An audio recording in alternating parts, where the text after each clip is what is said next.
I'm Alan Davidson. I'm here on behalf of expertvillage.com, and I'm an expert in somatic coaching.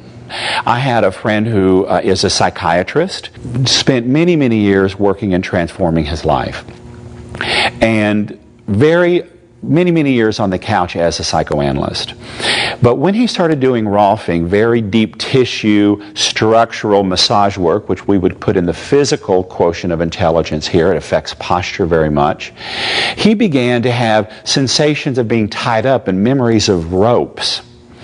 And he didn't make any sense of that. And he finally asked his mother, "What is it about these thoughts about ropes? Was I ever tied up?" And his mother said to him, "Oh, we thought you had forgotten about that."